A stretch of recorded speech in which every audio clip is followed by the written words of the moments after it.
Cuma kalau suka apa-apa dibalik ini. Ini mau dibalik aja. Mau dibalik aja. Udah apa-apa dibalik-balik apa. Nggak butuh mata waktu kok.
Bilang apa?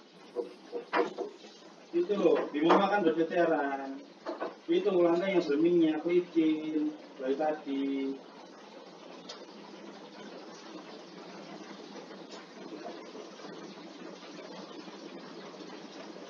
Makanya ujungnya nggak usah dibolak-balik, diputar-putar, duduk-duduk yang gampang itu loh.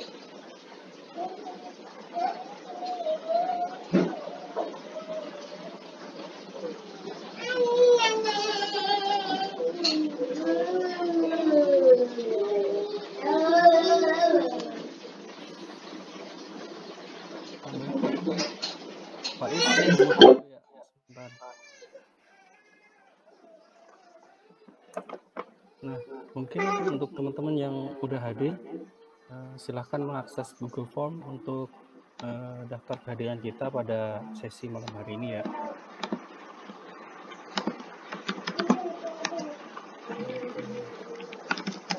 Saat ini sudah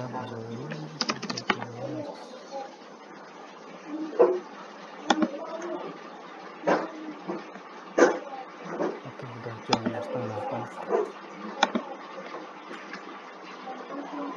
Mungkin kegiatannya kita mulai saja ya. Bismillahirrahmanirrahim. Assalamualaikum warahmatullahi wabarakatuh. Alhamdulillah pada malam hari ini kita telah berkumpul pada sesi kuliah kami yang insya Allah akan disampaikan oleh Bapak Arif dengan materi Big Data Analytics using Google BigQuery. Pertama-tama saya pribadi ingin menyampaikan terima kasih yang sebesar-besarnya kepada Bapak Arif karena telah berkenan untuk meluangkan waktunya mengisi kegiatan kuliah kami pada malam hari ini.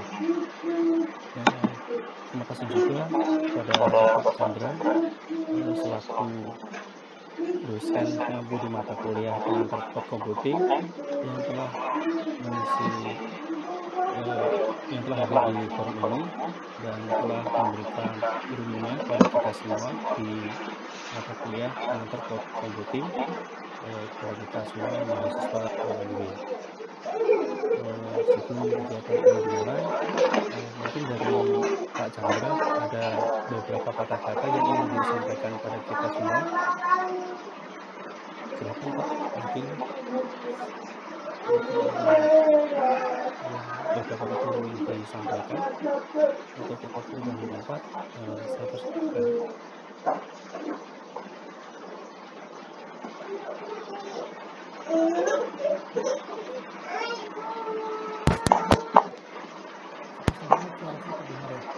Ya, terdengar Pak. Oke, kita mungkin santai aja. Arif atau Mas Arif bisa nyebut tadi? Kelihatannya sebenarnya masih muda Pak, nggak apa-apa Pak. Mas Arif juga nggak apa-apa Pak. pernah diusir dari ruang dosen juga soalnya gara-gara.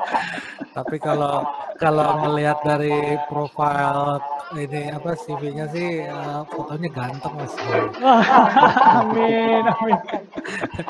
Yang sekarang aslinya ini lebih ganteng lagi dari fotonya. Amin, amin Pak. Ya Pak, on behalf teman-teman ya sama Mercubuana, terima kasih udah luangkan waktu Pak. Jadi sedikit aja mengenai Mercubuana. Kebiasaan dosen tamu itu relatif baru Pak di kami. Jadi itu start dari 2015. Jadi belum terlalu lama dari dia berdiri. Nah kebetulan prodi kami Teknik Informatika mewajibkan sejak 2 semester yang lalu khusus mata kuliah ini. Namanya mata kuliah Kapita Selekta.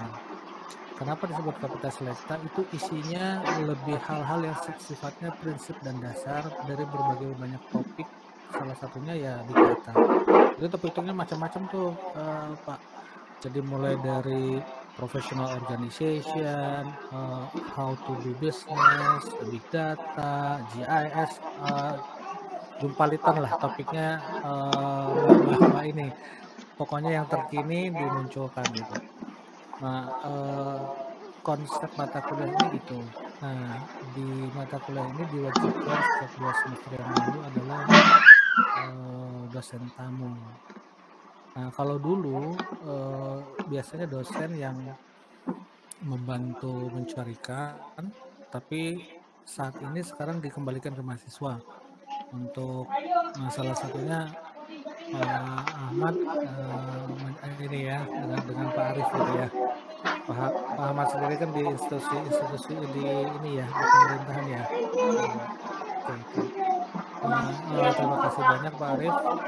Saya usul mungkin kita buat tidak terlalu lama dan tidak terlalu singkat.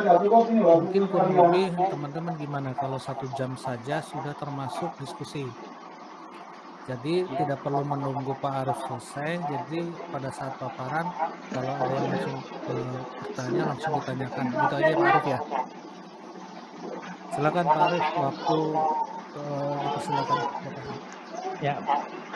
Ya, assalamualaikum warahmatullahi wabarakatuh. Waalaikumsalam warahmatullahi wabarakatuh.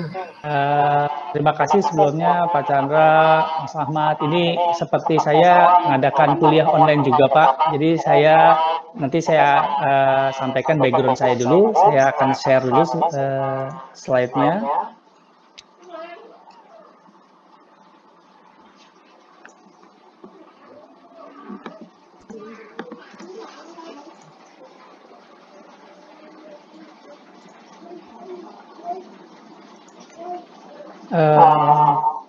Baik, jadi ini perkenalkan diri saya, Arif Rahmat Syarif.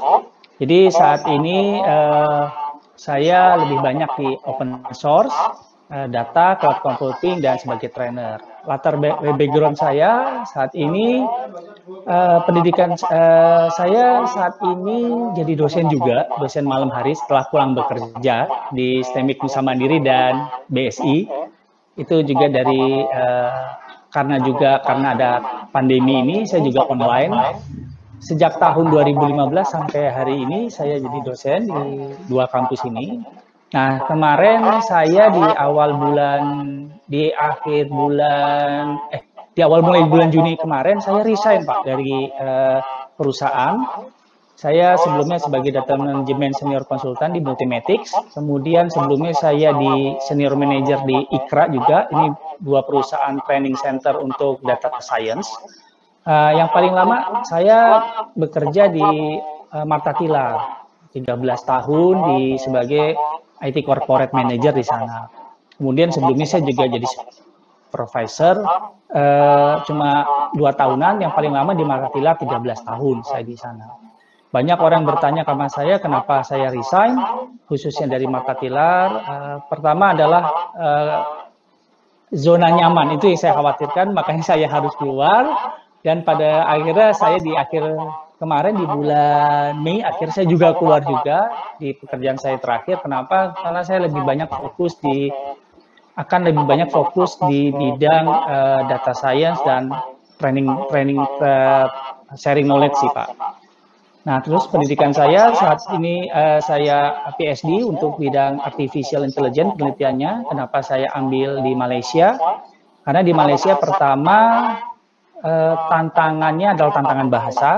Yang kedua adalah kita memang harus rajin itu dulu. Maksudnya karena terbebani oleh biaya yang besar, tektokan, nah kita harus lebih rajin di sekolah ini. Kemudian di S2 saya di SNEMIC Nusa Mandiri tahun 2015-2017. Nah, S1 saya jauh dari S1 ke S2-nya, saya tahun 95 sampai 99 di Gunadarma. SMA saya di 92 sampai 95 di SMA 68. Sertifikasi saya cukup dipanjang rolling kalau di roll ke bawah. Nah, yang menarik adalah pada saat saya menjadi dosen di tahun 2015, ada tantangan tersendiri yang saat saya masuk ke dalam kelas. Di sana beberapa mahasiswa yang saya kenal, yang saya ajar, itu mohon maaf Pak Chandra, mungkin akademik gitu ya. Rata-rata mahasiswa itu mendapatkan teori pengetahuan tentang IT, iya, baik. Hanya saja pengalaman saya adalah pada saat mereka lulus, pengalaman ini jadi apa gitu. Ya, kita paham mengenai umpama statistik, kita paham tentang matematik khususnya di artificial intelligence, kita paham tentang Python, tapi untuk apa? Ya, kita paham tentang Linux, kita paham tentang networking. Di dunia nyata bagaimana ya? Nah, akhirnya di 2015 saya buka sekolahan gratis gitu bagi mahasiswa-mahasiswa saya yang mungkin secara ekonomi kekurangan, mau kursus bayar, mau ikut training bayar. Materi yang saya sampaikan mungkin seperti di belakang saya, ada Linux, ada Google, ada networking, ada security, nah seperti ini. Jadi saya dirikan yayasan komunitas open source. Dan ini free, aktivitas ini free. Free waktu itu saya di waktu tahun 2015 sampai 2017 saya di Cempaka Putih, mulainya dari tiap Jumat malam, mulai dari jam 18.30 sampai jam 9, itu free, plus makan malam, plus makan malamnya juga. Kemudian tahun 2018 sampai sekarang saya sampaikan ke keluarga saya, khususnya ke keluarga inti, istri saya, akhirnya saya mendirikan gedung sekolah gratis ini di Jatiwaringin. Jadi seperti aktivitas hari ini, saya baru selesai melakukan aktivitas sharing knowledge mengenai data science, khususnya penggunaan KNIME. Jadi saya data science-nya tidak menggunakan Python atau R, karena ini ada beberapa tantangan. Tidak semua orang melakukan paham mengenai programming. Sehingga solusi awal adalah menggunakan KNIME. KNIME ini hanya just drag and drop seperti rapid manner. Kalau Bapak Ibu mengetahuinya rapid manner. Hanya saja kenapa saya nggak pakai rapid manner, kenapa saya cenderung ke KNIME. KNIME ini adalah produknya Eropa.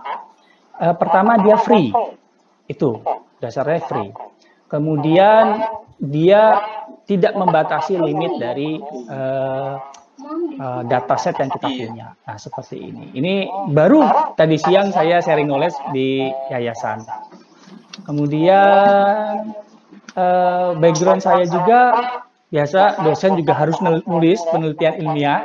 Background saya ini penelitian saya. Justru saya penelitiannya banyak di network security, khususnya di intrusion detection system. Beberapa paper ini terindeks dan sudah disitit di beberapa penelitian-penelitian lain. Penelitian ini menggunakan KNIME dan untuk pengukurannya juga menggunakan Google. Gitu. Nah, salah satu materinya itu juga beberapa materi yang pernah saya buat sejak tahun 2016, 2017 saya kumpulkan kembali. Tadinya awalnya video-video kecil di sosial media, saya kumpulkan kembali dan saya upload di YouTube. Nah, ini sejak lama memang beberapa teman-teman saya menyampaikan coba buat YouTube, coba buat YouTube. Tapi saya bilang saya bukan YouTuber, jadi agak sulit. Video-video ini masih berantakan lah, masih saya bukan editor yang baik, saya bukan YouTuber yang baik. Hanya saja saya usahakan informasi yang disampaikan ini, apalagi informasi teknis, itu adalah informasi-informasi dengan saya bilangnya sih bahasa manusia sih. Sampai saya waktu dipanggil di kantor Google, diwawancara, saya bilang pakai bahasa manusia gitu. Ya, mereka bingung, apa tuh bahasa manusia? Saya bilang bahasa manusia tuh bagaimana suatu technical, suatu hal yang berbau teknis dapat kita jelaskan dengan baik ke orang yang non-teknis. Karena di Einstein juga menyampaikan beberapa quote-nya dari Einstein bahwa kalau kita memahami sesuatu, bila kita tidak dapat menyampaikan sesuatu dengan baik atau dengan simple, sebenarnya kita tidak paham lebih detail dalamnya. Makanya di YouTube saya ini potongan-potongan sederhana, ada 2 playlist yang saya buat di sini, ada mengenai Google Cloud Platform dan Data Science menggunakan Nine. Nah, ini banyak materi-materinya. Di sini saya akan sedikit sharing mengenai sebenarnya tidak terlalu teknis, tapi saya akan berbagi sharing mengenai apa saja yang implementasi apa saja yang pernah saya lakukan, khususnya melakukan analitik data menggunakan Google, khususnya di bidang big data dan analitiknya menggunakan Google. Nah, yang terdekat adalah sedikit sharing proyek saya di salah satu perusahaan hidroponik terbesar di Indonesia. Saya kemarin di hari Senin kemarin dipanggil, saya datang ke kantor mereka. Kita akhirnya alhamdulillah sama seperti Mas Ahmad, kenalan saya dari LinkedIn. Di situ saya dipanggil, terus kemudian kita akan melakukan analitik terhadap perusahaan ini, khususnya penyimpanan datanya. Seperti pertanyaan-pertanyaan yang kemarin kita diskusikan, bagaimana meningkatkan dan efisiensi hasil produksi tanaman hidroponik, faktor-faktor apa saja yang dapat mempengaruhi waktu tanam dan tumbuh hidroponik. Nah, itu semua dilakukan di 2 bidang. Pertama, Google Cloud Platform bisa dilakukan dan menggunakan Nine untuk saintisnya. Nah, ini yang terdekat seperti ini. Ini pengalaman yang saya akan berbagi pengalaman yang sudah saya jalani selama ini. Nah, kemudian saya masuk dulu ke dalam Google BigQuery. Nah, ini dashboard dari Google Cloud Platform. Mungkin bapak-bapak atau ibu-ibu yang rekan-rekan ini yang belum mengetahuinya bahwa Google Cloud Platform adalah fasilitas gratis dari Google, diberikan kepada semua pengguna Gmail account khususnya. Jadi kalau Bapak Ibu sekarang mau mencobanya, rekan-rekan bisa akses ke konsol cloudgoogle.com, kemudian masuk ke dalamnya dan register dengan Gmail-nya rekan-rekan. Khusus BigQuery tanpa menggunakan kartu kredit. Bagaimana dengan komponen yang lain? Komponen lain memang menggunakan kartu kredit, tapi itu hanya dicas sebesar Rp10.000 untuk unlock. Begitu kita sudah registrasi, maka kita akan mendapatkan free kredit sebesar Rp4 juta dapat kita habiskan, atau sebanyak 365 hari untuk kita pakai explore atau untuk belajar seperti itu. Ini free. Nah, ini dia.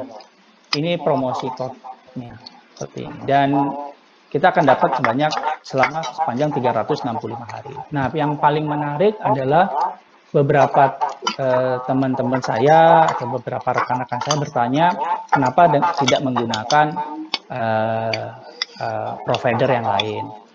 Di materi yang saya ajarkan di kampus juga mengenai cloud computing, saya malah mengubah cara pengajaran saya dengan memberikan pelajaran tentang Google Cloud Platform.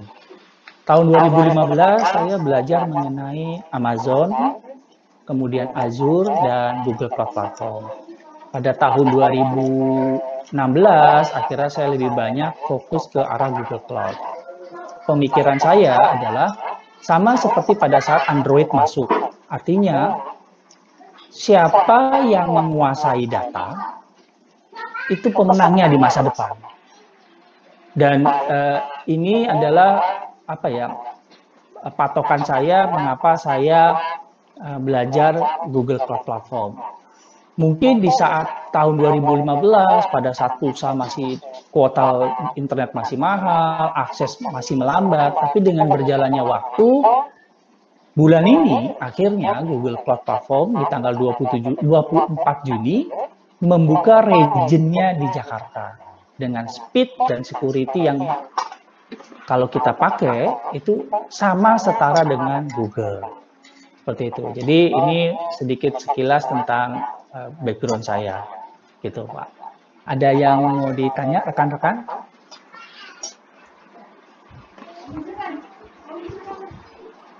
Pak Arif sedikit aja ya. Ya. Saya mohon maaf nih. Ya Pak. Tadi saya WA sama Mas Ahmad. Ya.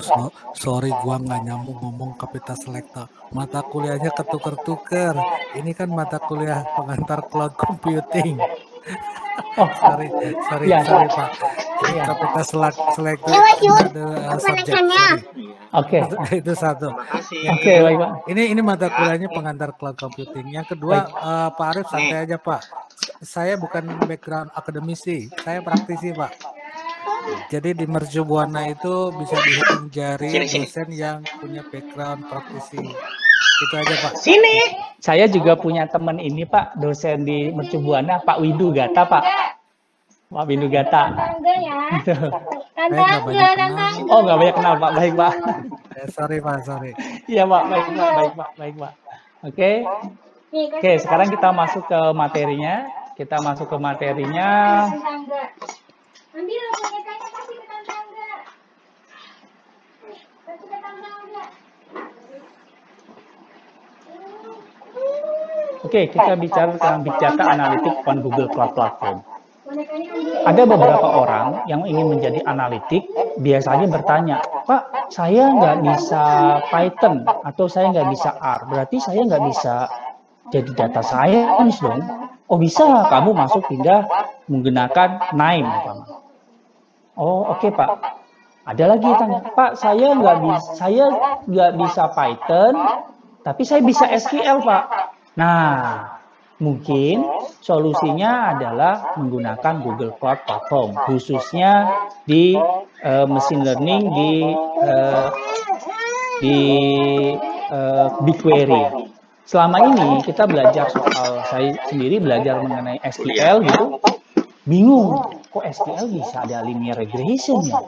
Kok bisa melakukan prediksi ya? Padahal SQL cuma select from, dulu kita kenal seperti ini. Tapi dengan perkembangan zaman, Google menyediakan bagi orang-orang yang memang hebat di bidang SQL. Ini nama saya.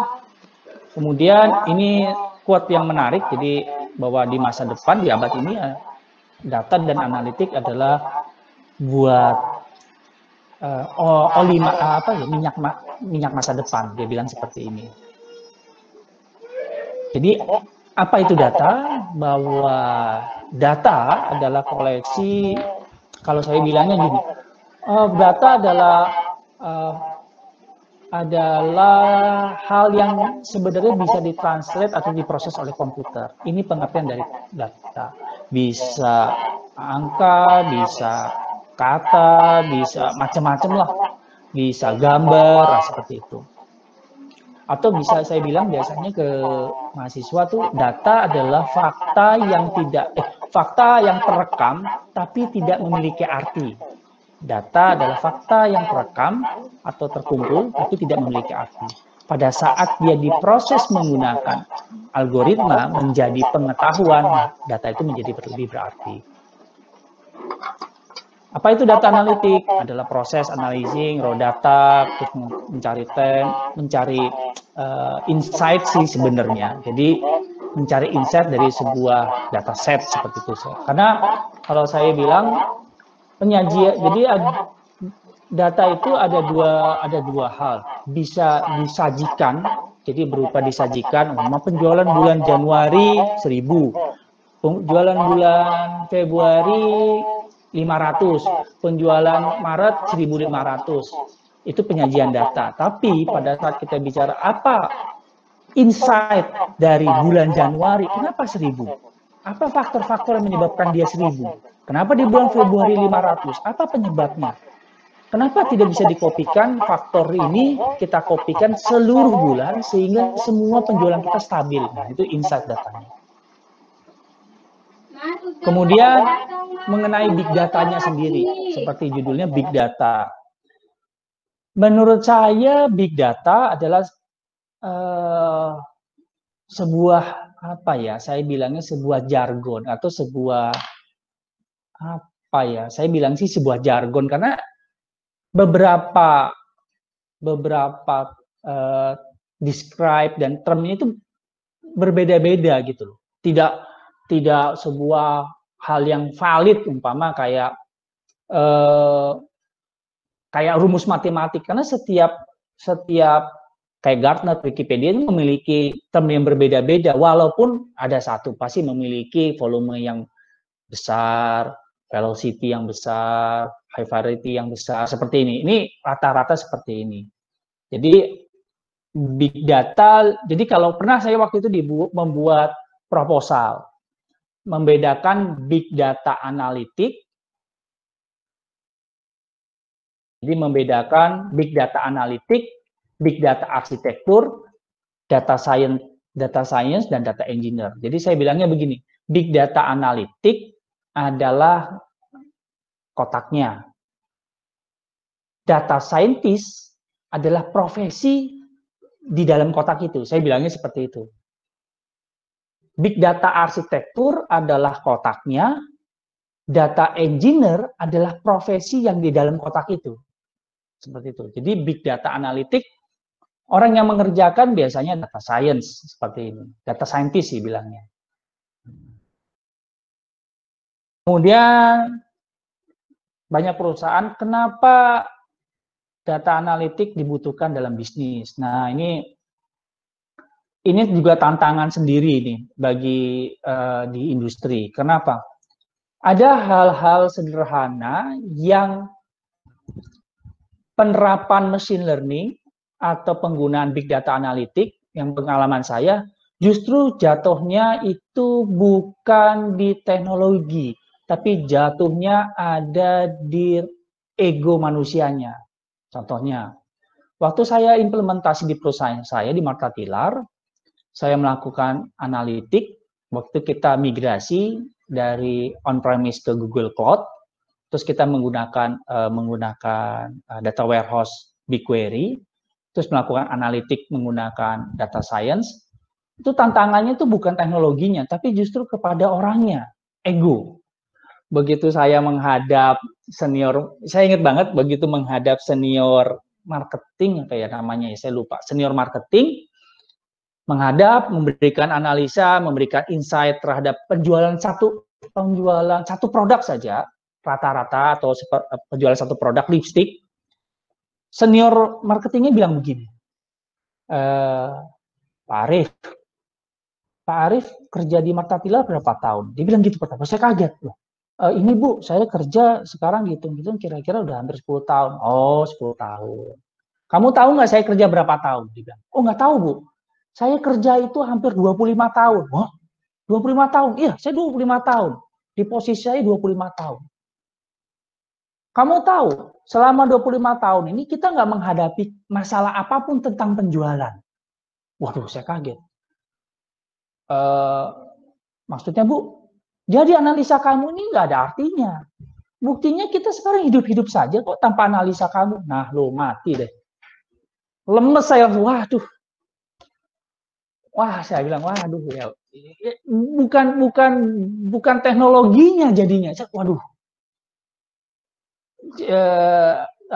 Terus bagaimana Bu implementasinya? Karena kan machine learning itu harus diimplementasikan loh. Dan kita lihat hasil, kita ukur akurasinya, umpama kita ukur manfaatnya setelah 3 bulan, umpama. Nggak jalan. Tapi lihat pengalamannya. Begitu saat ini mulai turun, saya keluar udah hampir setahun, begitu saya mulai diacuhkan mengenai machine learning ini, mulai deh turun tuh. Mungkin rekan-rekan dan Bapak Ibu tahu mengenai Wardah. Waduh. Mengenai produk dari luar negeri masuk. Harganya sampai Indonesia aja, mungkin lipstick aja saya sampai hafal, mungkin Revlon itu cuma 15.000 atau 25.000 loh. Diproduksinya di luar negeri lah. Di Indonesia dengan harga yang sama, 25.000, tapi kan namanya beda. Nah, apalagi tuntutan pasar adalah saya ingat banget bagaimana waktu meeting menganalisa produksi. Pada saat menganalisa produksi sama. Senior dari raw material bilangnya seperti ini. Waduh, ini analisa susah banget ya. Harus belajar ini, membuka. Kamu tahu nggak, saya ini udah puluhan tahun di sini, nggak ada masalah. Nah ini nggak ada masalah. Ini tantangan tersendiri. Kalau seseorang kita datang gitu, akhirnya saya rubah, akhirnya saya keluar dari Mata Tilar, saya ketemu klien-klien juga di luar Mata Tilar. Tantangan pertama adalah pada saat seseorang yang kita datangi tidak memberikan keluhan, tidak memberikan adanya masalah, machine learning nggak akan jalan, udah nggak akan jalan. Kenapa? Nggak butuh gitu, nggak dibutuhkan. Mau sehebat apapun nggak butuh. Dan ini kejadian pada saat saya menjadi trainer di salah satu perusahaan otomotif terbesar di Indonesia.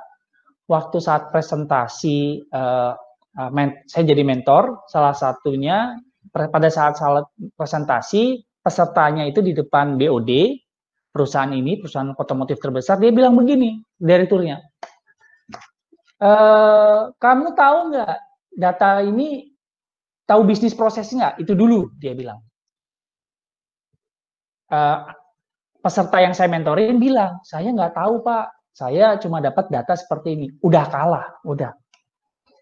Dia bilang begini, kamu tahu nggak yang data yang kamu dapat ini dari bapak-bapak yang sudah melakukan analisa raw material dengan Excel di perusahaan mobil ini, itu sudah lebih dari 15 tahun pakai Excel doang. Terus kamu melakukan perubahan dengan Python, kelihatan canggih. Tanpa ini, dia bilang, tanpa ini pun kita tetap jalan, tuh mobil tetap dibeli. Nah, waduh. Ini tantangan yang menjadi tantangan saya juga pada saat saya memberikan informasi itu harus lebih bahasa manusia. Jadi lebih down earth lah. Ya, kita memang hebat di Google, kita hebat di Python, di Nine gitu. Tapi bagaimana menyampaikannya itu dalam bahasa manusia? Makanya kalau kita lihat 5 alasan ini untuk bisnis sebenarnya bukan ini saja, banyak sebenarnya. Tapi ini rangkumannya saja. Kemudian, kenapa menggunakan Google Cloud? Jadi, kenapa menganalitik menggunakan Google Cloud? Pengalaman saya juga, saya infrastruktur juga di Mata Tilar, itu beli server, beli server, bikin routing, bikin VM, kemudian lihat storage, terus kemudian panggil vendor, bikin proposal. Wah, udah ribet lah. Kalau dilihat di sosial media saya pernah mindahin server, relokasi, ribet lah. Programming, maintenance, waduh, macam-macam lah. Pokoknya, oh kenapa MySQL-nya tiba-tiba down? Ya, coba dilihat slot query-nya. Waduh, macam-macam lah, habis lah. Begitu insight ya. Jadi kita bukan bicara penyajian, tapi insight-nya data. Wah, udah keteteran, waktunya nggak cukup lah. Habis buat hal-hal seperti ini loh. Akhirnya tahun 2017-an, sebelum saya resign, saya perlahan pindahkan ke Google Cloud. Karena waktu saya udahlah saya pindahin aja. Karena udah bukan gini, Martha Tilar itu adalah perusahaan kosmetik. Perusahaan yang kalau jualan itu pakai Excel pun bisa produksi 1.000, jual 2.000, untungnya 1.000, udah itu aja. Tapi kan kita harus lebih insight. Kita nggak mau ngurusin lagi soal maintenance, network tiba-tiba down, macam-macam lah. Akhirnya saya pindahkan. Nah ini kita kurangin. Kita hanya fokus di insight analitik. Dah, data dari cabang kita terima, bikin ETL proses, masuk ke BigQuery, analitik, dah selesai. Insight-nya apa? Udah terserah. Mau dipakai atau enggak, nah ini juga tantangan juga. Kita sudah capek-capek analitik, begitu kita sampaikan ke bagian marketing atau senior marketingnya, egonya muncul. Nggak perlu nih, saya udah lama kerja dari kamu. Kamu nih cuma IT. Kamu nggak pernah tahu dunia marketing. Ah, ya sudahlah, saya bilang. Oke, nggak apa-apa. Lanjut lagi. Pokoknya udah pindah. Oke, kemudian kenapa BigQuery? Nah, kalau rekan-rekan Bapak Ibu mengenal Hadoop atau mengenal, ya kalau kita bicara Big Data pasti ada Hadoop lah, Cloudera biasanya. Kenapa BigQuery? Jadi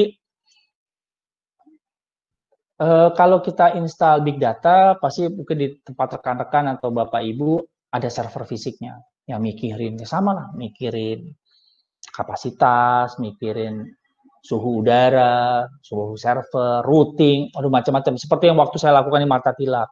Nanti kalau harddisknya nggak muat, belilah harddisk, pakai recruitment, dan nggak tahu ya, mungkin saya dikoreksi ya, mungkin karena yang saya tahu kalau kita beli server, beli perangkat komputer umpama, maka ada depresiasi yang di accountingnya turun kalau nggak salah. Jadi masih tetap bayar pajak ya kalau nggak salah, mungkin bisa direvisi kalau saya salah. Nah, sedangkan ini sewa, kita nggak mikirin apa-apa. Nah, bagusnya apa? Nggak mikirin apa-apa, bikin proses ETL, mungkin malam ini kita nggak masuk ke ETL, tapi nanti suatu saat mudah-mudahan kita tetap silaturahmi, jadi kita tetap akan saya ajarkan bagaimana proses ETL-nya. Begitu ETL-nya masuk, disimpan di BigQuery, itu gratis. Jadi nyimpen data di BigQuery itu gratis. Segede apa? Segede kingkong. Udah, itu gratis. Loh, bayarnya bagaimana? Bayarnya pada saat kita melakukan SQL action, dah itu aja. Jadi SQL action-nya hati-hati, jangan select bintang from data dari tahun 2010 sampai sekarang. Wah, itu udah collab pasti, udah pasti nggak inilah, nggak mahal gitu loh. Jadi bukan itu. Terus enaknya lagi, begitu kita simpen BigQuery di BigQuery, terus bagaimana Pak cara backupnya? Ya nggak usah dipikirin, udah pasti kalau dilihat di slide-nya lebih jauh lagi di dalam BigQuery itu reliable-nya udah 99% lah. Dan enaknya adalah ada snapshot. Jadi kalau kita benar-benar nggak yakin, ya kita bikin snapshot, gitu. Jadi kita terima beres. Jadi kalau bayangan saya adalah kalau saya berdirikan startup, istilahnya nggak usah ada, mungkin maaf, saya juga dulu technical support, nggak usah ada technical support lah, atau nggak usah ada IT hardware lah, pokoknya masukin, cemplungin, beres. Udah itu aja. Dan bagusnya lagi adalah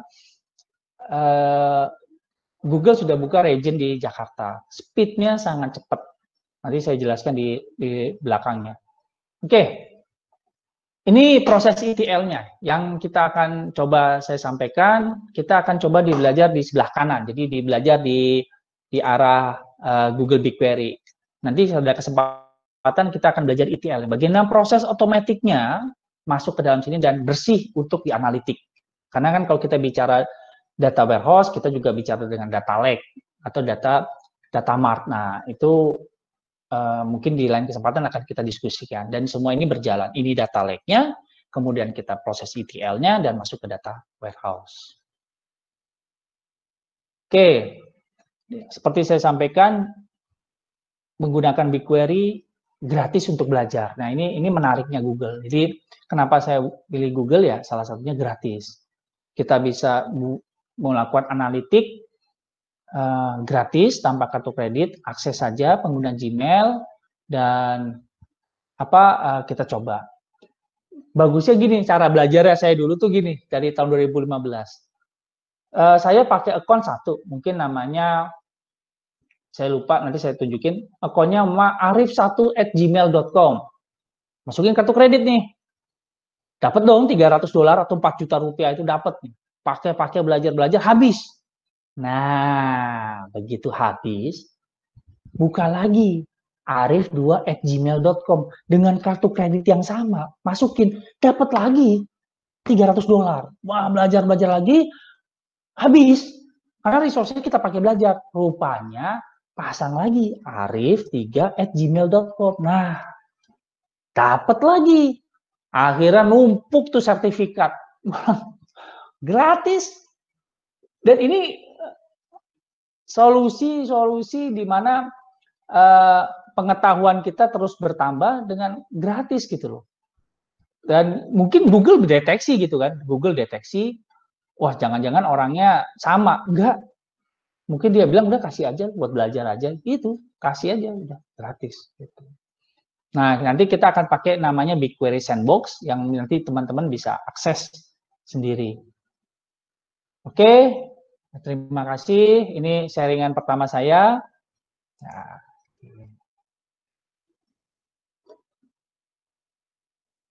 Oke, ada yang mau ditanya?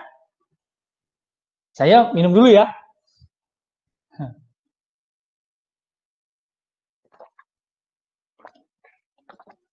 Bagaimana? Ada yang mau ditanya? Oke, kalau memang belum ada yang ditanya, saya lanjut ke materi selanjutnya. Jadi materi mengenai analitiknya.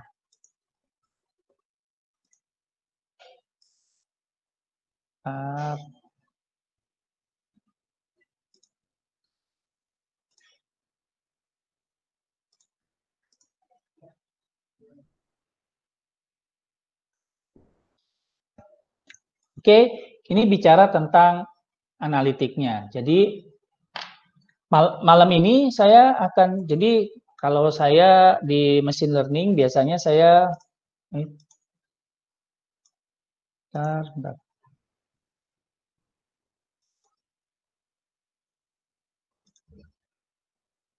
Oke. Jadi kalau kita bicara machine learning biasanya saya akan menyampaikan ada 5 fungsi utama dari machine learning. Pertama, estimasi, prediksi, klasifikasi, clustering, dan asosiasi. Saya bilangnya EPKKA. Estimasi, prediksi, klasifikasi, clustering, dan asosiasi. Di Google BigQuery itu kita bisa melakukan prediksi menggunakan linear regression, kemudian kita bisa melakukan klasifikasi menggunakan algoritma logistic regression namanya. Kemudian kita bisa melakukan clustering menggunakan k-means. Nah, malam ini akan coba saya sampaikan mengenai linear regression. Jadi jadi apa itu linear regression? Jadi linear regression mungkin rekan-rekan, Bapak, Ibu mengetahui bahwa linear regression adalah machine learning algoritma yang berbasis supervised learning. Supervised learning itu artinya adalah ada dataset yang memiliki label, sedangkan unsupervised tidak memiliki label. Sehingga pada saat ini kita akan mencoba mengambil data menggunakan label. Oke. Yang paling sederhana adalah memprediksi, kita akan coba memprediksi berat kelahiran. Jadi maksudnya gini, kita ingin tahu nih, kita punya data, kira-kira kalau ada bayi yang lahir dengan karakter ibu seperti A, B, C, D, apakah bayi ini sehat atau tidak? Itu sederhana sih. Jadi gitu. Kita akan memprediksi kelahirannya ini apakah kira-kira dia sehat atau tidak, dan sesuai prediksi kita nggak. Kalau tidak sesuai prediksi kita, ya mungkin bayi ini mungkin dulu dirawatnya kurang baik. Itu membacanya seperti itu karena kita ingin tahu nih. Nah, kita mulai. Kita pahami datanya. Jadi gini. Datanya ini adalah data yang bisa diambil di Google Cloud sendiri. Jadi Google BigQuery sudah menyediakan Google Cloud, menyediakan. Kita masuk ke sini.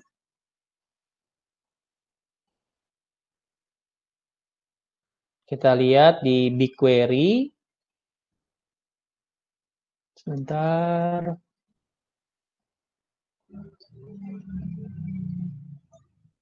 Storage, compute engine.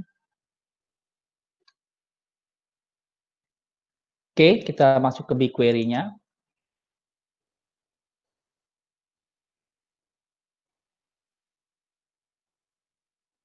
Oke, kita akan menggunakan,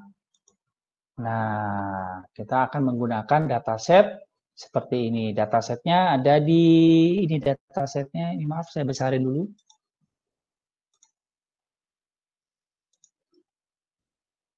Oke, datasetnya kita pakai dataset yang sudah disediakan gratis untuk melakukan latihan kita. Kita menggunakan dataset ini, sampel. Sebentar, sampel. Nah, ini dia. Nah, ini dia datasetnya. Oke, datasetnya. Detailnya akan terlihat. Jumlah datasetnya 21 giga. Jadi kalau kita analitik menggunakan notebook kita, 21 giga itu udah nggak bisa di notebook ini nyimpennya. Nah, kemudian kita lihat lagi ininya, previewnya, datanya seperti apa? Datanya seperti ini. Nah, datanya seperti ini. Oke. Ini data-datanya.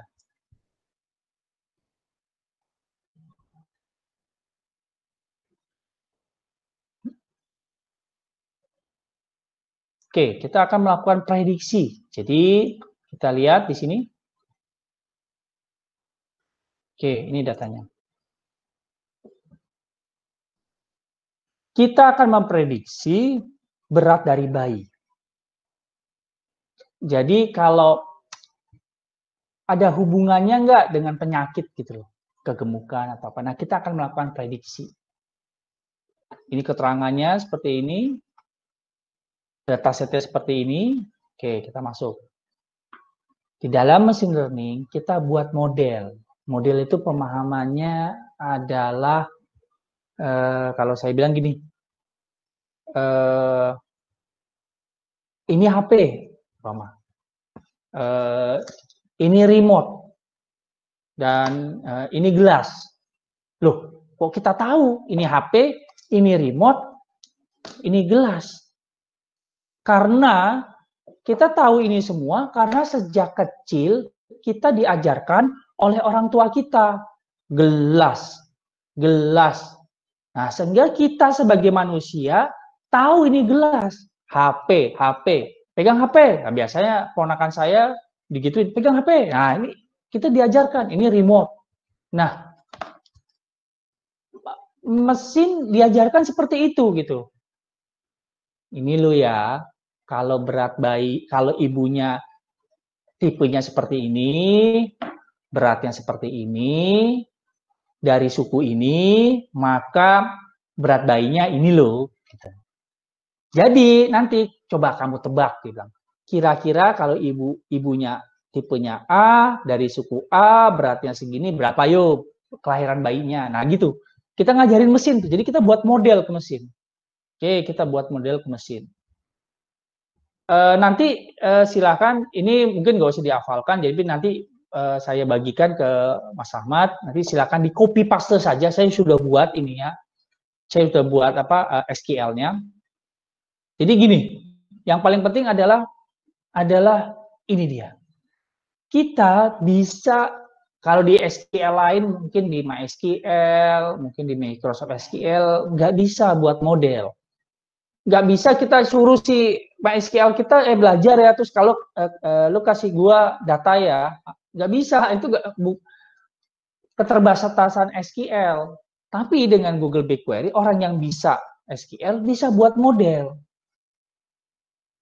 Di sini, karena kita akan melakukan prediksi, kita akan buat model linear regression. Kita pakai linear regression. Kemudian, kita evaluasi modelnya. Kira-kira ini bener nggak? Nah, apa itu model? Nah, jadinya kayak begini. Sebentar. Modelnya itu seperti ini. Nah, ini adalah datasetnya, dataset public. Nah, ini dataset, saya tutup. Nah, ini dataset dari, nah ini BigQuery example. Nah, ini datasetnya. Ini modelnya. Simple natality model. Ini modelnya. Ini yang hasil belajarnya si Google BigQuery, ini dia nih. Jadi kalau kita lihat di sini, ini query ini membentuk model di sini. Nanti kita ukur, kalau di sini evaluasi, kira-kira model kita udah pinter belum ya? Gitu. Kira-kira kita perlu training lagi nggak sih si mesin supaya tambah pinter? Bagaimana membuktikan mesin kita pinter? Nah, dievaluasi di sini. Kita evaluasi mesinnya, modelnya, kita pelajari, kita tanya, udah pinter nggak lu? Nah, begitu kita tanya, hasilnya keluar. Nah, ini dia. Mungkin Bapak Ibu yang belajar statistik bisa dilihat baik atau tidak ukurannya. Gimana? Kita lihat baik atau tidak nih kira-kira nih. Oke, kita lihat lagi. Hasilnya kita lihat di sini. Nih. Nah, evaluasinya. Tuh, hasilnya kita lihat. Kalau ini dirasa kurang baik, kita training lagi sampai si mesinnya ini pinter. Sampai ini pinter, training terus. Nanti kalau ditanya, memang jadi gini, ini sedikit sharing nih. Jadi saya nggak membahas perusahaan ya, tapi saya membahas begini. Ada sebuah perusahaan yang tahun lalu melakukan pemecatan besar-besaran, umpama melakukan pemutusan hubungan kerja. Perusahaan X ini itu melakukan pemutusan hubungan kerja terhadap justru orang-orang yang menurut saya membuat mesin jadi pinter. Contoh, saya sudah membuat sebuah model di mesin learning seperti ini. Model ini saya masukkan ke dalam mesin. Mesin belajar. Kenapa? Begitu data masuk yang baru, data masuk baru, dia langsung melakukan konfigurasi sendiri. Melakukan konfigurasi sendiri, melakukan analisa. Nah, orang yang dulunya ngerjain programnya cuma ngelihat ini kira-kira akurasinya bener nggak? Ini lama-lama kalau makin pinter makin bagus nilainya. Nah, pada saat nilainya bagus, ada waktunya efisiensi. Nah, saat efisiensi, maka yang paling mudah saya yang buat mesinnya tambah pinter nggak dibutuhkan lagi. Kenapa? Mesinnya udah pinter. Kenapa? Ini akan turun nih sendiri. Kalau paling enggak cuma maintenance, perbaikan model, perubahan model. Tapi itu pun jarang sebenarnya karena modelnya sudah dibuat banyak. Ini contohnya hanya dibuat model satu saja. Oke, kita lanjut lagi. Setelah kita lihat, wah ini kelihatannya udah bagus lah, kita anggap sudah bagus lah, udah bagus. Kita terjemahkan maksud modelnya. Apa tujuannya? Ini query-nya, kita lihat hasilnya seperti ini. Model kita tuh seperti ini hasilnya. Nih. Apa maksudnya? Nah, kita lihat di sini.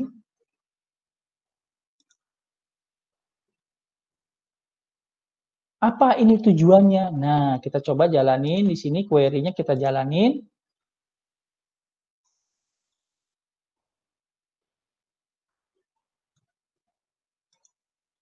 Copy, nanti saya bagikan, ininya tinggal di copy saja. Kita taruh di sini. Nah, yang saya bilang, nyimpen datanya gratis. Query ini yang dibayar. Berapa besarannya? Ini dia, besarannya. Tuh. Berapa biayanya? Nah, nanti detailnya bisa dilihat di literatur si BigQuery. Saya lupa di sini. Oke, kita jalanin.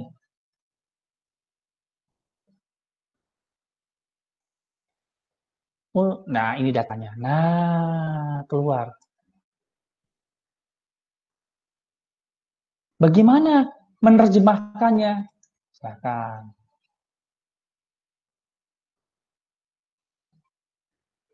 Oke, penerjemahnya. Jadi kira-kira ibu yang ya umurnya 26 tahun, ya kira-kira ya ada pertumbuhan bayinya itu beratnya kira-kira pertumbuhan bayinya ya 0,59 lah. Kalau kurang dari itu ada masalah. Nah, gitu. Itu yang sederhananya bilangnya kayak gitu. Jadi kalau sebenarnya kita masuk rumah sakit, mungkin rekan-rekan ada yang hamil, diperiksa perutnya ibunya, oh bayinya sehat, dokter cuma bilang begitu. Atas dasar apa gitu? Ya pokoknya ada jantungnya, gerak-gerak sehat.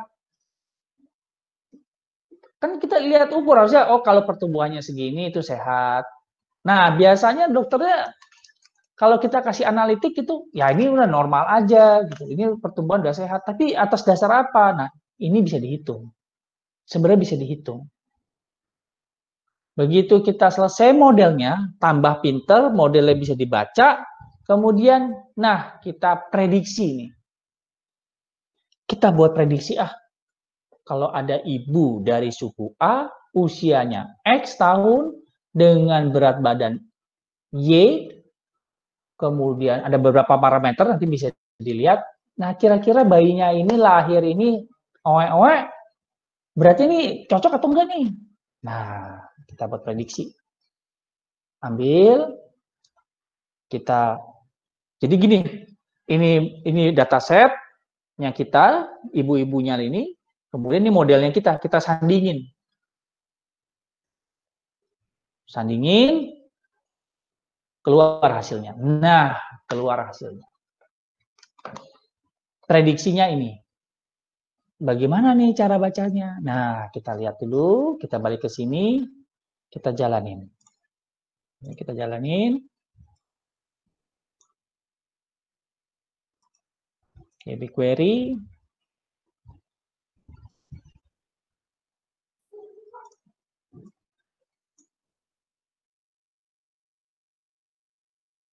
Oke, kita jalanin. Ini lihat, yang kita akan lakukan query 4 giga. Jadi itu yang dibayarkan. Jadi enaknya apa? Kalau umpama select bintang from data 2, ini kelihatan nih berapa giga yang kita harus bayar. Nanti kita hitungannya ada. Kita jalanin. Dia belajar, mesinnya belajar, nyandingin, keluar, keluar. Sip. Kurang dari berapa detik keluar. Nah, membacanya agak susah nih, langsung baca di sini aja.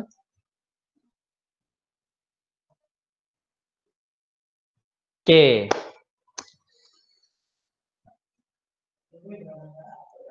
Jadi gini bacanya. Ibu yang umurnya 36 tahun, menikah, kemudian ini mother race, ini apa ya, ras-ras suku. ya suku ibunya. Kita kasih numbering karena kan nggak etis kita nyebutin suku gitu loh, ras Jawa, ras ini enggak. Kita numbering jadi di masking. Terus kemudian ini enggak ada, kemudian beratnya 99. Jadi yang lahir nih perempuan, berat ya. Ini bayinya perempuan, yang brojol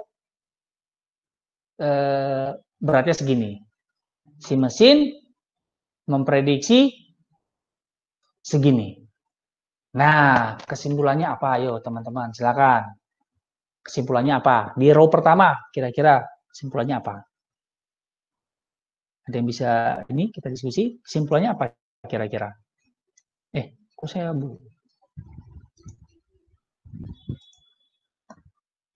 ada yang mau jawab? Kira-kira kesimpulannya apa nih?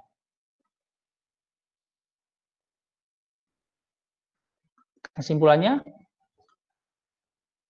Kesimpulannya adalah bayi ini itu tidak terlalu sehat. Tidak terlalu sehat. Kenapa? Mesin memprediksi ibu dengan umur segini dan dia menikah dan dari suku satu umpama dan beratnya segini dan yang lahir perempuan itu beratnya nggak segitu. Ini terlalu rendah. Ini yang benernya gitu loh. Nah, kalau yang nomor 6 lainnya umurnya segini, ya menikah, kemudian ini 40 minggu, ini 0, dia perempuan, beratnya segini. Tapi yang diprediksi sama mesin ini, ya cukup sehat lah. Gemuk-gemuk bagaimana? Nah ini nih, ini sering, nomor 6 ini kelihatannya sering minum air es nih, kegedean ini. Nah gitu. Nah ini bagaimana SQL bisa melakukan prediksi. Apakah benar prediksi ini kembali ke arah evaluasi modelnya? Kalau evaluasi hasil ini dianggap kurang bagus, maka kita harus melakukan training lagi sehingga mendapatkan hasil yang diinginkan. Gitu. Tapi menurut saya ini udah bagus sih menurut saya. Nah, seperti ini.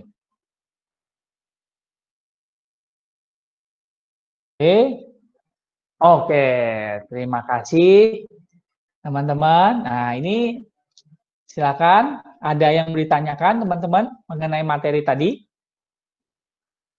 Ya, terima kasih Mas Arief telah menyampaikan materinya. Ya. Kalau dilihat lagi tadi materinya cenderung ke pembelajaran mesin learning ya. Jadi di kuliah kita juga ada untuk tugas besar ini, untuk tugas besar di kuliah machine learning, kita juga diminta untuk analisis ke data COVID sih. Oke. Gitu. Jadi ya ada singgungan antara materi yang telah disampaikan dengan materi yang telah kami pelajari. Seperti itu. Nah, tadi sempat dibahas tentang hasil dari analisis regresi ya, baik dari itu R2 ataupun dan sebagainya. Mungkin bisa dijelasin gitu Mas, parameter yang baik itu bagaimana, suatu hasil analisis yang baik itu seperti apa gitu. Jadi kan kita melihat data itu kan masih bingung tuh, R2 itu fungsinya apa, terus square mean error kayak gitu fungsinya apa, mungkin bisa dijelasin biar kita lebih paham. Oke, jadi kalau umpama tadi saya sampaikan di sini,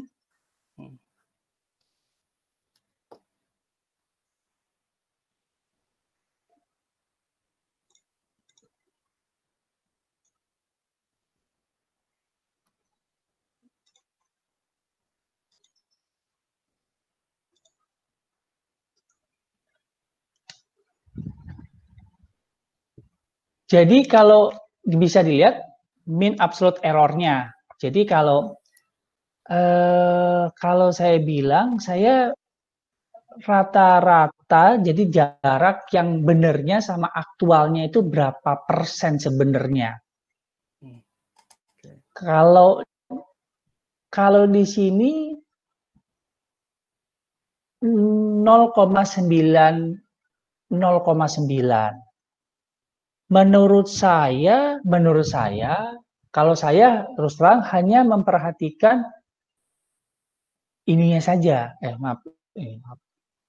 Ini saja. Apakah yang lain nggak digunakan gitu? Karena menurut saya kalau satu parameter kita training ulang, kalau umpama dia pasti akan ngikutin yang lain. Kecuali kalau umpama kalau kita main machine learning di linear regression harus di boosting, pakai feature engineering, pakai PCA dulu, atau pakai XGBoost, kayak gitu-gitulah. Itu bisa. Cuma menurut saya kalau umpama kita bicara di dalam SQL, kita bicarakan dalam di big data analitik ini, itu kan nggak bisa dipakai gitu. Kecuali kalau kita melakukan analitiknya di luar. Nah, salah satu solusinya adalah kalau umpama bisa kita lakukan training ulang lagi, kalau umpama kita mau turunkan lah jadi lebih kecil lagi, 0,80. Cuma menurut saya harus ada teknik query yang baik lagi, cuma kalau menurut saya lebih baik tarik keluar datanya, dan saya analitik menggunakan KNIME. Jadi si KNIME akan koneksi ke BigQuery, dia tarik datanya untuk dianalitik, untuk di feature engineering, kita lakukan reduction data, seperti itulah. Itu menurut saya sih, Mas. Jadi kalau umpama kita fokus kepada nilai yang sebenarnya, nilai yang ini, kalau saya, ini kembali ke dunia nyata, ke dunia real case-nya ya. Kalau kita yakin dengan data kita atau hasil evaluasi model ini, dan kita bisa mempertanggungjawabkannya dan memberikan informasi ini ke pihak manajemen, menurut saya, kalaupun ini dikejar, tidak harus perfect lah menurut saya. Karena nanti nilainya juga tidak, umpama di sini beratnya 5 pound umpama. Oh, yang diprediksi ini pasti 5,5 gitu. Menurut saya sih nggak sampai seperti itu sih, menurut saya. Jadi menurut saya prediksi ini sudah baik. Kalaupun harus diperbaiki lagi, mungkin ya itu kekurangannya, mungkin metodenya tidak di SQL ya. Itu menurut saya sih, Mas. Gitu. Oh, jadi untuk perbaikan data itu ya kita ngolah data itu, kalau misal ada data yang kurang, data yang buruk, data yang kosong, kita hapuskan dan kita normalisasi untuk menghasilkan training yang bagus, seperti itu ya. Benar, itu ada di materi yang saya sampaikan, ada di materi di ETL-nya sebenarnya. Ini kan karena datanya sudah masuk ya.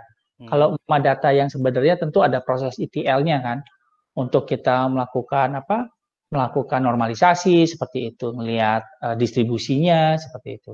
Gitu itu saya. Gitu. Ya, mungkin dari teman-teman semua mungkin ada yang ingin ditanyakan. Kita lanjut ke sesi tanya jawab ya. Oke. Silahkan jika ingin ada pertanyaan yang disampaikan. Baik, Mas Bapak. Ya. Saya coba bertanya. Oke, terima kasih waktunya Pak Mas Arif. Terkait, saya perkenalan dulu. Saya Habib Sadewo. Ya.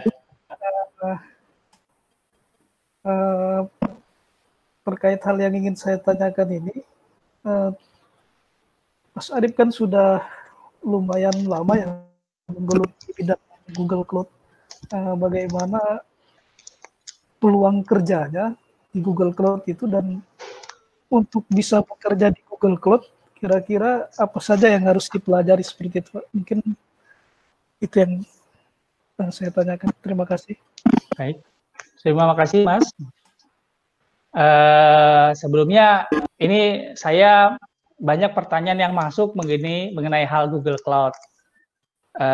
Terus terang pada saat tahun 2015 saya belajar, pada saat saya mulai makin Google makin berkembang dengan isinya, ada rasa khawatir terus terang saya, apalagi pada saat Google Cloud resmi mendirikan perusahaan dan data center di Indonesia.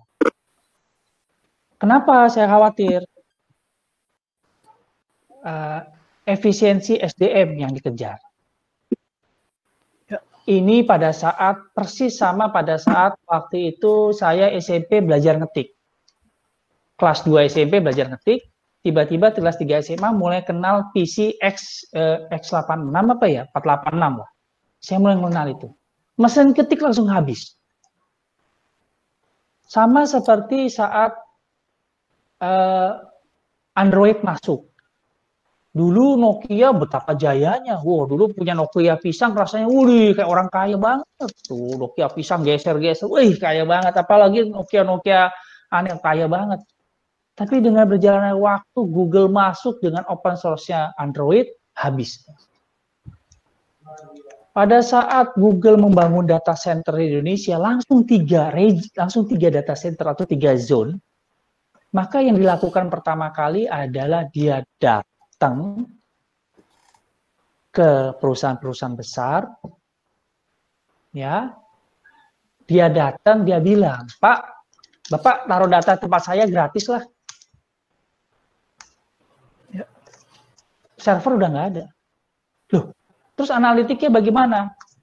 Bisa dibayangin nih, Mas. Saya hari ini ngajarin sharing solid soal 9. Ada dataset, dimasukin ke CSV, ya standar tuh di kampus, di analitik pakai Python, keluar hasilnya akurasi jalan. Google, masukin ke Google Storage, jalan sendiri, masukin ke BigQuery, buat automatic report query, keluar hasilnya. Terus kira-kira kita belajar 4 tahun tentang komputer, apalagi ya? Semua sudah diambil. Dan yang lebih mengerikan lagi, pada saat mereka bangun data center ini, dengan berbagai macam cara, saya sangat yakin. Mereka akan masuk ke perusahaan-perusahaan besar dan mengharapkan perusahaan-perusahaan itu pindah secara perlahan ke mereka. Loh Pak, tapi kan saingan Google itu ada Pak, sama AWS. Mas, yang punya AWS dan Google itu kakak adik. Kakaknya yang punya AWS. Makanya kalau Mas perhatikan, AWS itu bangun AWS Education dulu. Google nggak main di situ.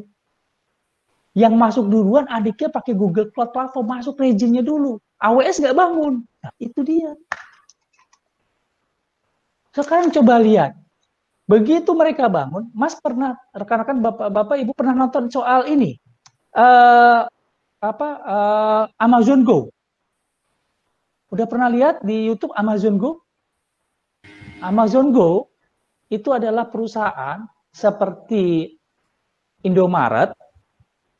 Dia masuk ke dalam sini sebentar. Kalau Bapak Ibu rekan-rekan bisa lihat, itu silakan di setting Amazon Go. Di situ bisa dilihat Amazon Go. Sebentar, saya setting dulu. Ini saya sharing sedikit.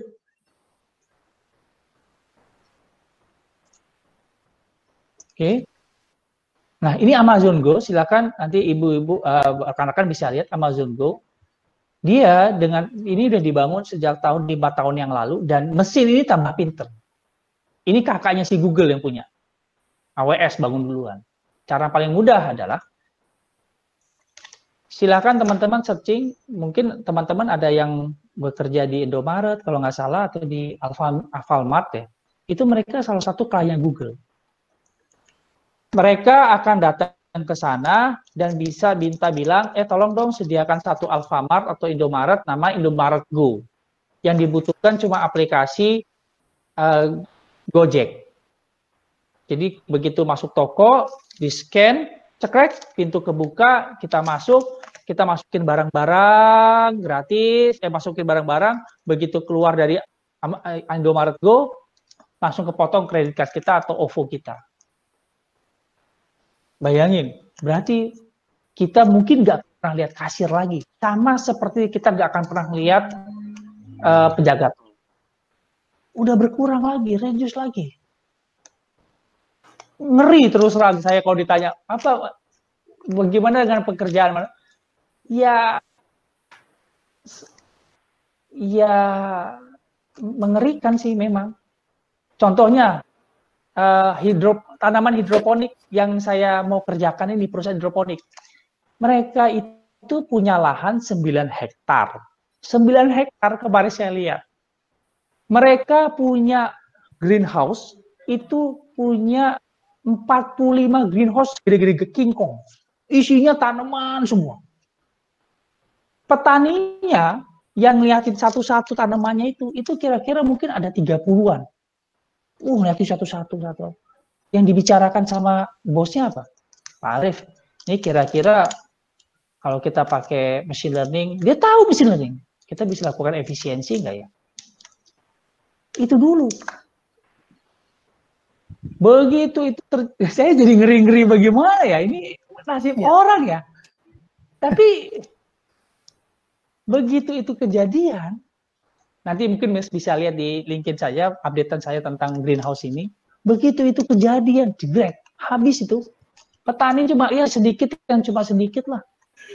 Nggak dibutuhkan lagi. Semua tuh udah otomatis, nanamnya aja tuh udah otomatis dia maunya, nanam si kecambah-kecambahnya itu. Pertumbuhan monitoring, sprinkler air keluar otomatis, suhu keberapa dia boleh naik, wah udah dibuat otomatis, kemarin baru desain awal. Begitu saya lihat pikir-pikir, wah ini gawat. Dan lihat, mungkin kalau rekan-rekan atau Bapak Ibu lihat LinkedIn saya aja yang update hanya soal Google Cloud, itu saya dikasih $500 tambahan loh dari Google. Saya pernah update di LinkedIn. $500 dikasih. Jadi kan kita dapat $300, enggak, dikasih lagi $500. Habis $500, dikasih lagi $500. Supaya suruh belajar. Ngeri loh. Saya tuh sampai prihatin sama mahasiswa saya. Aduh. Anak saya itu mau kelas 3 SMA. Sekarang dia lagi mau ujian masuk perguruan tinggi kan ya, sebentar lagi mau ngambil Brawijaya. Dia ngambil SI, mau ngambil SI. Pak, aku mau ngambil SI. Saya diem. Mau jadi apa kamu? Oh, bisnismen. Terus aku mau kepingin lihat teknologi. Anak saya itu baru akan lulus 4 tahun lagi. Udah gak ada kerjaan lagi. Apa kerjanya? Kan semua otomatis. Ngeri loh. Salam teman-teman mungkin sudah bekerja. Nah, anak saya 4 tahun lagi. Waduh, saya aja mikir. Jadi ya ini yang saya bisa sharing itu. Pekerjaan ini memang akan semakin berkurang. Kecuali, manusia, menurut saya, manusia itu adalah makhluk yang mudah beradaptasi.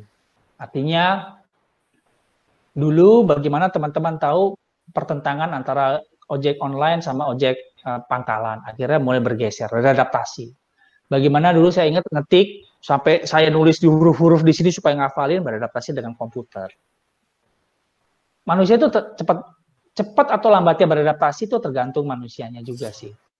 Itu yang saya sampaikan. Jadi kalau ditanya pekerjaan apa, ya apa ya? Saya juga bingung ya. Gitu Mas. Oke Mas, silakan. Oke. Gitu. Terima kasih sharingnya, Pak. Sama-sama Mas. Oke. Gimana? Ada tanya? Nah, ini yang mau lulus nih bingung nih. Waduh, nanti kerja apa nih saya nih, Kak? Iya. Oke, silakan. Ada yang mau tanya lagi? Ya, malam.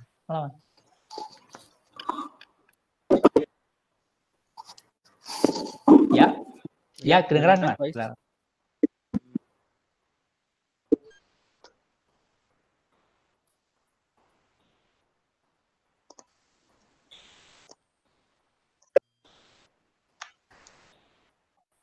Ya. Alibaba Cloud, ya.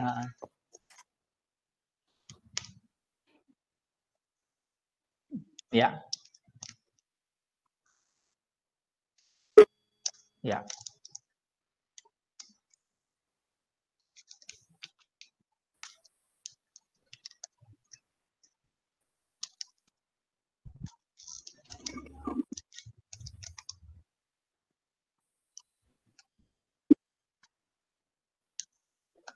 Oke, baik Mas. Jadi terus terang kembali akhirnya bisnis itu kembali ke cuannya sih akhirnya. Artinya kembali ke cuannya. Artinya kalau ditanya kenapa umpama Marta Tilar milihnya Google Cloud, kenapa nggak Azure? Ya karena saya suka sama Google Cloud. Sama seperti kenapa Marta Tilar pilih Linux yang Linuxnya itu waktu itu saya pakai OpenSUSE. Kenapa nggak pakai Mandrake? Atau kenapa nggak pakai Ubuntu? Ya nggak apa-apa, kalau saya suka gitu aja. Nah itu tergantung kembali. Kalau gini, setiap platform itu pasti punya kelebihan dan kekurangan. Saya juga ditanya di LinkedIn kenapa belajar GCP nggak kalau belajar Azure, Alibaba. Kalau dilihat di LinkedIn tuh teman-teman bisa lihat ada Alibaba Certified atau macam-macam lah. Atau Huawei juga ngeluarin. Kenapa?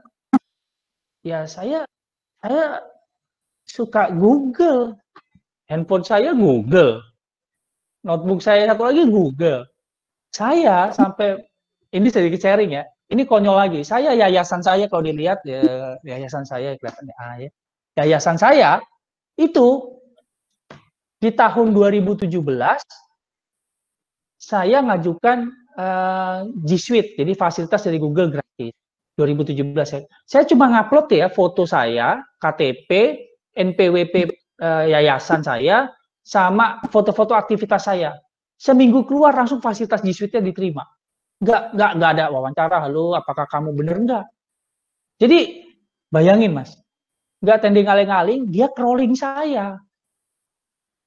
Yang nguasain data tuh pemenangnya. Google tuh crawling saya, nggak usah, istilah gini, kalau kerja di Google, atau saya dapat panggilan di Google waktu itu, lu nggak usah bilang lu siapa, gue lebih tahu lu gitu.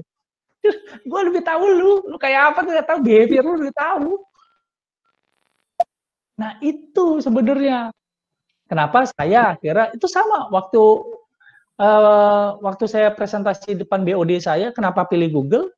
Ya pertama saya suka, dan siapa yang menguasai data itulah pemenangnya. Itu aja sih dasarnya saya. Saya pernah pakai VMware juga pernah. Saya pakai Sun Server juga pernah. Tapi ya itu pendapat saya sih Mas. Bahwa kenapa pemilihan, apakah IBM Watson lebih baik dari Google? Ya saya belum tahu juga karena saya nggak mempelajari IBM Watson. Yang saya tahu adalah siapa yang menguasai data itu pemenangnya. Semua orang yang di sini hadir juga pasti pakai Android. Nggak ada yang pakai Watson, ada pakai Android. Bayangin malam-malam kita diem aja dia nggak update dirinya sendiri loh. Mas mau di hack? Mas pernah tahu nggak kalau Mas sebenarnya Mas pernah kalau lihat Google masuk ke profilnya Mas pakai notebook kan ada track recordnya tuh Mas jalan kemana bisa kelihatan. Dan lebih konyol lagi Mas pernah pakai Google Foto. Jadi kalau habis kita foto dia update sendiri ke Google Foto. Konyolnya lagi kita mau. Kenapa? Google ngasih bebas storage-nya. Tapi lihat ini bahayanya. Saya kasih tunjuk sebentar. Nih. Konyolnya lagi kita mau sebagai penggunanya. Nih contohnya.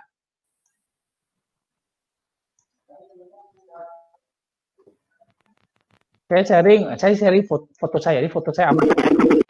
Nah lihat. Begitu kita masuk album. People. Nah loh, dia bisa ngelompokin sendiri. Dia bisa ngelompokin sendiri. Coba bayangin. Ini kan sebenarnya diambil semua. Secara tidak langsung, ya kita juga memberikan mereka tambah pintar. Kita, artinya, melihat situasi seperti ini, kebalikannya, apakah kita protes, atau kita beradaptasi ke dalam ini. Saya protes sudah pasti nggak bisa. Ini raksasa banget. Jadi si perusahaan ini udah nggak ada nilainya, uangnya. Google ini mungkin bisa dilihat ya. Google tanggal 24 Juni akan launching secara resmi. Teman-teman nanti bisa lihat di beritanya atau di sosial media lain betapa agresifnya marketing mereka untuk menjual dalam 1 tahun ke depan. Dengan berbagai macam cara mereka akan melakukan apapun karena duitnya nggak ada serinya. Promosi besar-besaran, memberikan storage gratis, sewa gratis, membantu implementasi. Begitu saya update di LinkedIn mengenai proyek yang saya akan lakukan di hidroponik ini, tim Google udah ngubungin saya, minta dibantu. Ada yang bisa dibantu? Ngeri loh.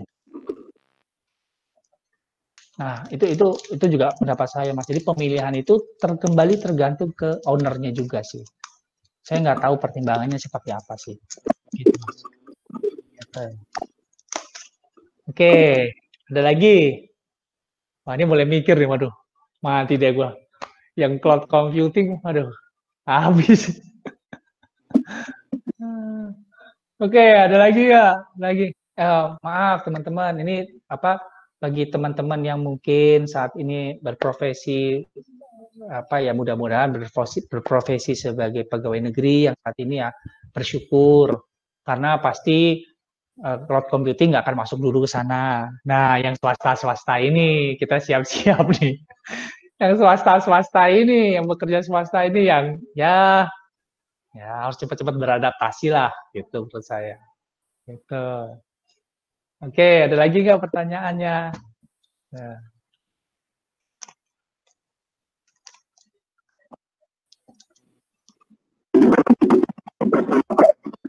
Karena use case itu begini, Mas. Mas ada perusahaan ya. Terus saya datang ke perusahaan Mas. Kemudian saya promosi tentang Google Cloud. Tapi saya nggak dekat sama purchasing Mas. Yang dekat adalah umpama Azure-nya. Bisa juga kepilih. Saya mau promosi tentang Google Cloud sebagus apapun, tetap purchasing-nya lebih kenal ke arah yang Azure atau Alibaba. Apa-apa. Atau umpama sekarang kalau teman-teman lihat di LinkedIn, yang aktif di LinkedIn, bisa dilihat sekarang Alibaba sedang promosi sertifikatnya yang disebar tuh. Banyak. Wow, semua pada punya sertifikat Alibaba Cloud lah. Itu trik marketing kan, begitu dia datang ke perusahaan, dia tawarin. Tim Bapak udah punya sertifikat kok, gampang kok implementasi Alibaba Cloud itu. Nah, itu kan juga pertimbangannya agak subjektif sih sebenarnya. Pengalaman saya di kantor saya subjektif. Kalau ditanya kenapa Marta Tilar pindah ke Google Cloud Platform ya karena suka aja, gitu. Gitu. Oke, ada lagi kira-kira?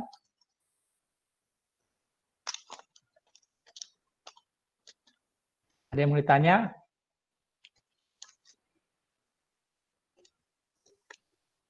Oke, teman-teman, gimana?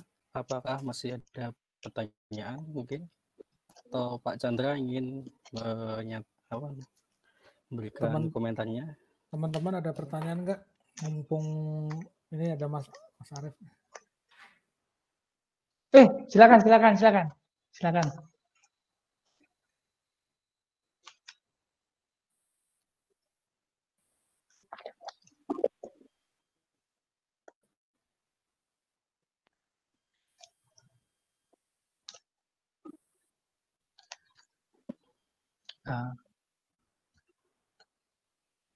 Halo Faiz, putus-putus ya?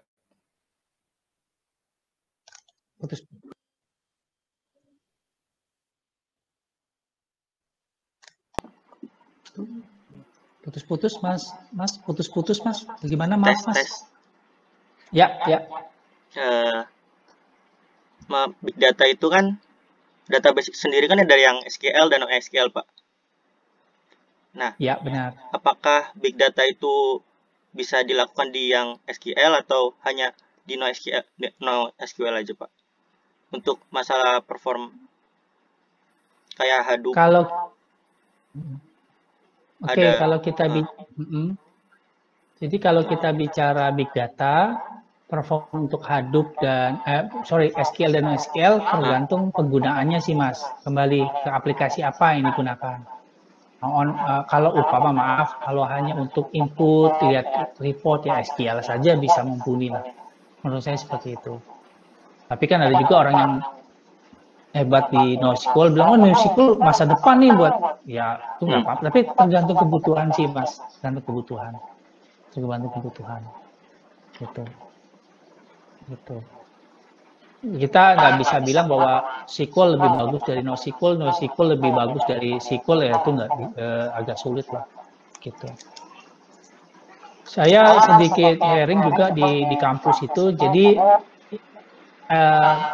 pengalaman saya juga agak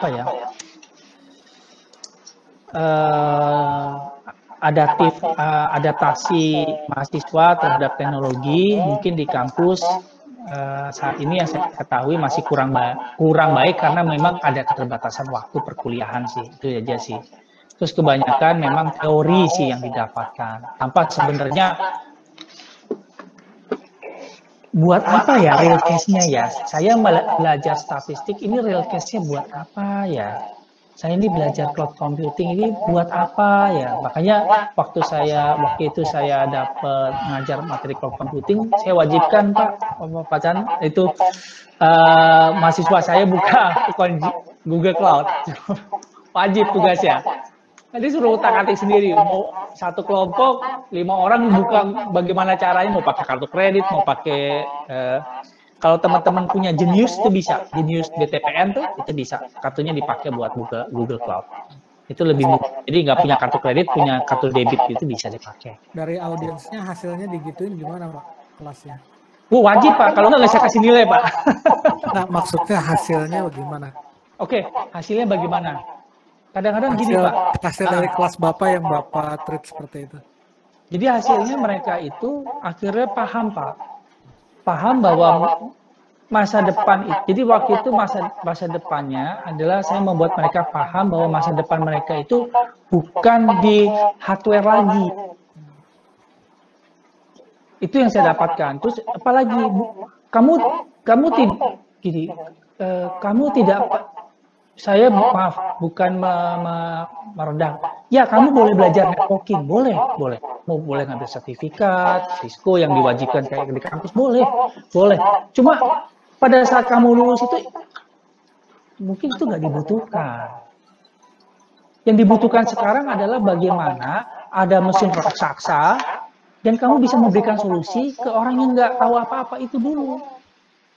Gitu Pak. Sekarang bayangin Pak, di Google Cloud Computing mungkin teman-teman nanti bisa buka untuk membuat compute engine server yang bisa mendapatkan external IP public, yang bisa langsung digunakan untuk web service, yang security-nya sekelas Google itu hanya dalam waktu 3 menit. Klik, jadi sudah taruh web jalan, udah cuma 3 menit. Kan teman-teman mahasiswa itu ada yang ini Pak, ada yang dapat materi web programming, suruh buka hosting lah, yang bayar hosting dulu, kemudian upload filenya, kemudian disewa setahun jalan, atau yang gratisan WordPress kayak gitu-gitu. Tapi dia enggak. Makanya kalau setelah mahasiswa saya buka itu di kelas saya, mereka bikin skripsinya terus terang nih Pak, nyontek. Tapi judulnya lebih hebat. Contoh, tahun lalu temennya pernah buat gini, aplikasi POS berbasis web umpama. Aplikasi POS berbasis web gitu kan. Itu dicontek-contek. Ada yang jualan, yang tadinya jualan kerupuk, jadi jualan restorannya gitu. Pokoknya POS lah. Tapi saya bilang sama mahasiswa saya sudah buka Google Cloud, kamu rubah judulnya. Aplikasi POS yang berjalan di cloud computing. Nah, isinya sama, POS soal kerupuk atau restoran, tapi ditaruhnya di Google Cloud, Pak. Wih, keren, Pak. Wah, sidang, dosennya pada bilang, wih, kamu pakai cloud computing? Iya, padahal sih tinggal sama, kayak tinggal di copy doang, HTML-nya ke sana, jalan.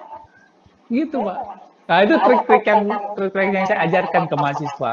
Karena kan judulnya skripsi itu kan tercetak di ijazah ya. Nah, gitu sih, Pak. Gitu. Gitu. Oke, Oke. moderator Pak Ahmad, apalagi? Ya. Teman-teman ada yang nambah lagi? Nambah makanan kali nambah. Kenyang, Pak. Gitu. Kalau lihat Mas Arif tuh kayaknya mencintai banget bidangnya ya. Saya kan certified hypnotist, jadi saya senang banget ngamatin orang bicara, gestur dan sebagainya. Itu kayaknya ini banget apa? Menikmati banget dengan yang dikerjakan sekarang ya. Makanya Pak saya pilih keluar karena saya nggak bisa banyak berbagi Pak kalau di luar itu. Saya pernah ditegur sama perusahaan gara-gara saya di hari Sabtu itu buka online training soal data science. Padahal tuh hari Sabtu bukan waktu kerja. Saya ditegur gara-gara integritas saya kurang baik. Loh. Wah saya akhirnya mengundurkan diri di perusahaan terakhir. Saya bilang saya nggak bisa. Sampai saya dibatasi waktu ngajar. Katanya gini, pokoknya Pak Arif ngajar itu kedepannya hanya boleh seminggu 2 kali. Loh, kalau saya mau ngajar 5 hari juga kan di luar jam kantor. Jam 6 saya mulainya. Nah kayak gitu Pak.